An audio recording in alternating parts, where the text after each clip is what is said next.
All right, so get ready for a deep dive into one of those books that just grabs you by the throat and makes you question, like, everything you thought you knew. Absolutely. Crime and Punishment. Yeah. We're going deep into the mind of Raskolnikov. Right. And straight from the pages of the novel. And trust me, Dostoevsky does not hold back. No, he does not. No. It's amazing how he just drops us right into this pressure cooker of poverty and ideas right away. Yeah. You're immediately in 19th century St. Petersburg feeling the weight of his situation. A former student who had to leave university because of money problems. Yeah, he's like that friend we all have, brilliant but brooding, always overthinking. Yeah. But Dostoevsky takes it to another level.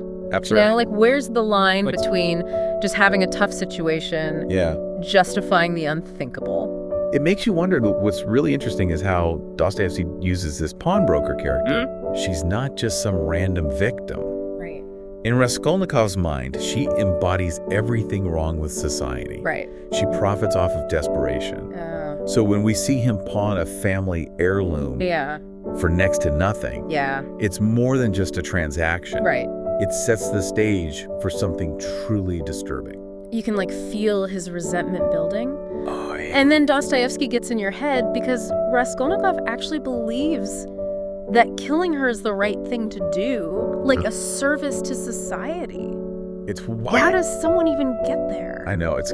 Dostoevsky doesn't shy away from the brutality of the murder. Right. But what's truly chilling is the psychological fallout. Yeah. You know that feeling after you've made a bad decision, the one you can't shake? Totally. Imagine that times 1,000. Oh, yeah. Raskolnikov is paranoid. He can't sleep. Right.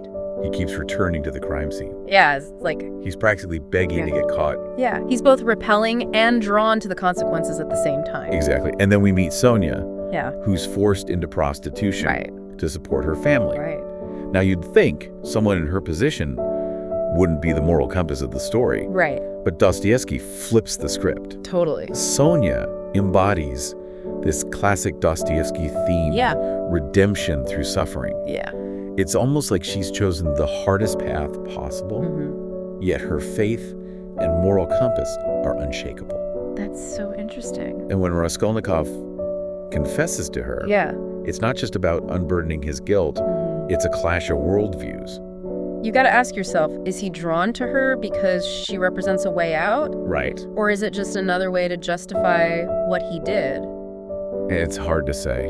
And then there's Razumikin. Oh, yeah. His loyal friend who's like this breath of fresh air He is. amidst all this darkness. Yes. Razumikin is that grounding force in Raskolnikov's life. Right. That friend who's always there for you. Yeah. No matter how messed up things get. Exactly. He brings food close. Yeah. Tries to keep Raskolnikov afloat. Yeah. It makes you wonder if things would have been different if Raskolnikov had listened to him more. Absolutely. And then you have Porfiry Petrovich, the detective. Oh. And this guy is not messing around. No, he is not. He suspects Raskolnikov right away. Right. But instead of a straightforward investigation, he plays these intense mind games. Oh, yeah. It's like cat toying with a mouse. Porfiry is a master manipulator. Right. He uses psychology to break down Raskolnikov's defenses. Right. There's this one scene with a ringing bell, knowing how on edge Raskolnikov is. Right. Porfiry makes him think he's about to be arrested. Oh, wow. Talk about psychological torture. Yeah. Dostoevsky really knows how to keep you on the edge of your seat. Makes you wonder, would you crack under that kind of pressure? I don't know. And now Dostoevsky throws in another curveball. Okay. Svidrigailov. Oh, yeah. This guy is wealthy, seemingly without a conscience. Right. And he's after Dunya, Raskolnikov's sister. Svidrigailov is like a dark mirror to Raskolnikov. He represents a life where you embrace those dark impulses without a second thought. Right. He even knows about the murder. Oh. And tries to use it against Raskolnikov. Right, so it's like a test. Yeah. Will Raskolnikov fall deeper into darkness or find a way back to the light? Such a good question. And then there's Luzhin, Dunya's fiancé, who's obsessed with status and control. Right, that type. Always trying to impress, using people to climb the social ladder. Luzhin is proof that crime can be more than just murder. He tries to frame Sonia for theft to gain control over Dunya. Wow. Showing how even respectable people can be deeply corrupt. It's like Dostoevsky is saying, hey, evil comes in all shapes and sizes. Exactly. Sometimes even in a well-tailored suit. He forces us to look beyond surface appearances. And consider the subtle ways in which power and manipulation can be used to exploit and control others. And as we delve deeper into crime and punishment, we'll see just how far these characters will go. Right. And what price they'll ultimately pay for their choices. It's going to be a wild ride. Get ready, because things are about to get really intense. Oh, yeah. Yeah, it's like Dostoevsky is holding up this mirror to society, showing us how easily we can fall into these traps of ego and self-justification. Right. And it's not just Raskolnikov. Right. Dunya is caught in a similar web, but with Svidrigailov. Yeah, she's definitely not a damsel in distress. No. She sees right through Svidrigailov's charm and refuses to be manipulated, but you have to admire her strength. Especially in a society where women were often seen as pawns in these power games. It's a testament to Dostoevsky's understanding of human nature. He doesn't shy away from portraying the complexities of women, their resilience and their agency, even in the face of overwhelming odds. Meanwhile, Raskolnikov is like spiraling. He's having these feverish dreams, hallucinations, and this one dream where a horse is brutally beaten. Oh, God. It's like Dostoevsky is showing us the violence Raskolnikov has inflicted on his own soul. Yeah, it's so visceral, so disturbing. Yeah. You can't help but feel the weight of his guilt. Right. And the psychological toll it's taking on him. Yeah. And all the while, Porfiry is closing in, playing this psychological chess match. Yeah, it's like every conversation is a trap. Totally. Every word is a potential confession. Yeah, you almost want Raskolnikov to break free. Right. But at the same time, you're fascinated by the intricacies of this, like, intellectual battle. And then this pivotal moment. Okay. Raskolnikov confesses to Sonia. Oh, wow. It's raw, full of anguish, and you realize he's not just looking for forgiveness. He's seeking some kind of understanding. Yeah. A lifeline in this sea of despair. And Sonia, true to form, doesn't condemn him. Yeah. Instead, she encourages him to confess to the authorities, to accept punishment as a path to redemption. Talk about tough love. I know, right? Would you have the strength to advise someone you cared about? I don't know. To face such harsh consequences? It's a powerful testament to the idea that true redemption requires confronting our actions. Yeah. No matter how painful. But even with Sonia's support, Raskolnikov is riddled with doubt. Right. Can he really find forgiveness? Yeah. Is suffering the only way to atone for what he's done? It's like he's wrestling with this age-old question. Yeah. What is the true price of sin? And while he's debating this, Svidrigailov is still like this looming presence. Oh, right. This dark alternative to redemption. It's like he's tempting Raskolnikov with an easier path, one where he can simply ignore his guilt and embrace a life of pleasure and self-indulgence. But Svidrigailov's own life is a cautionary tale. Right. He ultimately chooses suicide. Wow. Unable to find meaning or escape the consequences of his past. So it's like Dostoevsky is saying, hey, facing your mistakes may be painful, but it's the only way to true freedom. Absolutely. And as the story progresses, things get even more complicated. Luzhin, that status-obsessed fiancé of Dunya, he tries to frame Sonia for theft. No way. It's a classic Dostoevsky move, It is. showing how even seemingly minor characters can become entangled in these webs of deceit and manipulation. Exactly. It also highlights the hypocrisy of society, where someone like Luzhin can maintain this facade of respectability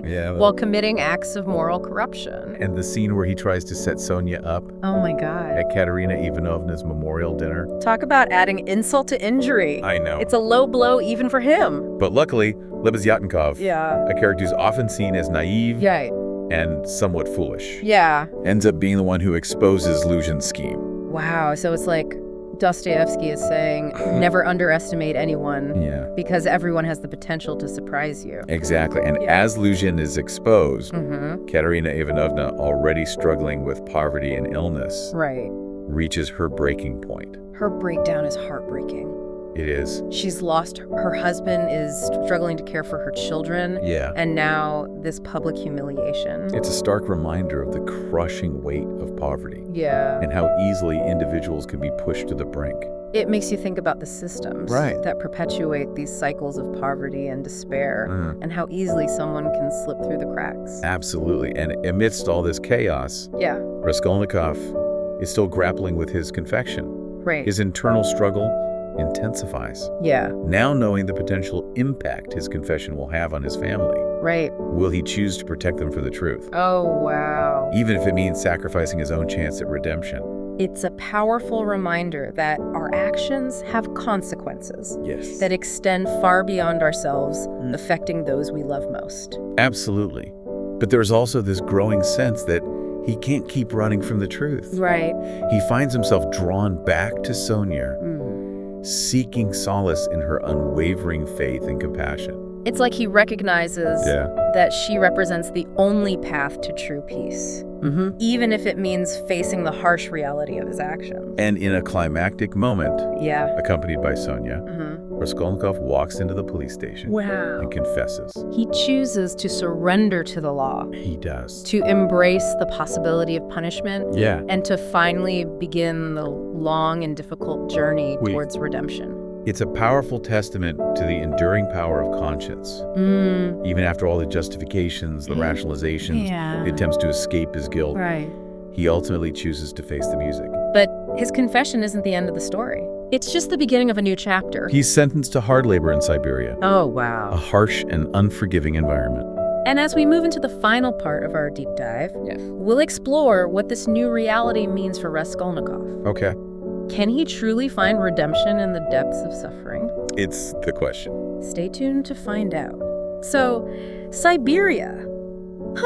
Not exactly a place you want to go on vacation. No, not really. Imagine being ripped from everything you know. Right. And thrown into this brutal, unforgiving world. Yeah. That's Raskolnikov's new reality. It is. Gone are like the intellectual debates and philosophical musings. Right. He's surrounded by hardened criminals, facing the physical and mental toll of hard labor. I mean, it's like Dostoevsky saying, okay, you thought you had it bad before. Welcome to rock bottom. It's a stark contrast to the world of ideas that Raskolnikov was so obsessed with. He's stripped bare. Right. Forced to confront not just his crime, but the basic realities of survival. And yet, even in this bleak setting, Dostoevsky offers a glimmer of hope. Okay. Sonia, she actually follows him to Siberia. She does. Choosing to share in his suffering. Talk about commitment. It's like she's saying, you're not alone in this. Right. I believe in your capacity for change. Yeah. And honestly, it's hard not to be moved by her compassion. I know. Especially knowing the hardships she's already faced. Right. But here's the question. Yeah? Can Sonia's love and the harsh reality of Siberia truly transform Raskolnikov? It's the million-dollar question. It is. And Dostoevsky doesn't give us easy answers. No, he doesn't. We see Raskolnikov struggling, battling illness, grappling with the weight of his past. But there are these subtle shifts. Okay. He starts connecting with the other prisoners, recognizing their shared humanity. Okay. He's less arrogant, more willing to listen and learn. So it's like the layers of pride and self-deception are slowly being chipped away? It's a slow, painful process. Right. But you start to see these glimmers of genuine remorse. You know, he's not just going through the motions of punishment. Right. He's confronting the real impact of his actions. Yeah. The pain he's caused. Makes you wonder if someone is truly capable of change. Yeah. Does the severity of the punishment really matter?